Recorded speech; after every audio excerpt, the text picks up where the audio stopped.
একটা লাক্ষতি সুন্দর এবং কমন অঙ্ক দেখে নাও, যেটা এসএসসি জিডিতে আসার মতো খুবই কমনযোগ্য। তো অঙ্কটা যেটা বলা আছে যে এক ব্যক্তি 1 টাকায় 154টি লজেন্স কেনে, সে টাকায় কতগুলো লজেন্স বিক্রি করলে তার 28.13% লাভ হবে। তাই এই অঙ্কটার মধ্যে কনসেপ্টটা বুঝে নিয়ে এই জাতীয় অঙ্ক অবশ্যই প্র্যাকটিস করবে। তো অঙ্কটা কীভাবে সলভ করছি দেখো। যেহেতু বলা আছে তার 28.13% লাভ করতে হবে, সেটাকে আমরা ভগ্নাংশ সবার আগে নিয়ে আসবো। 28.13% মানে হচ্ছে 3 8 84 একে 85, 85/3 আর পার্সেন্টেজের জন্য নিচে 100। এটাকে 5 দিয়ে কাটলে 5 17 85 আর 5 20 100, মানে 17/60। মানে 28.13% লাভ মানে 60 টাকায় কিনে 17 টাকা লাভ, সেটা আমরা বলতে পারি। এখান থেকে আমরা কি পাই যে 60 টাকায় যদি কিনে থাকে সেটাকে বিক্রি করতে হবে 60 + 17, মানে 77 টাকায় বিক্রি করতে হবে।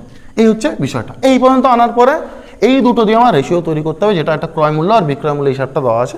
রেশিও তৈরি করতে কীরকমভাবে রেশিও করতে হবে, কেনার সময় কিনেছিল 1 টাকায় 154টি, তো বিক্রি করে তো লাভ করতে হবে। একটা নর্মাল জিনিস ভাবো, আমি যদি বিক্রেতা হয়ে থাকি, আমি যদি প্রথমে 1 টাকায় 154টা লজেন্স কিনে আনে থাকি, আমি বিক্রি করার সময় নিশ্চয়ই 154টা থেকে কম বিক্রি করবো 1 টাকায়, তাহলেই হবে।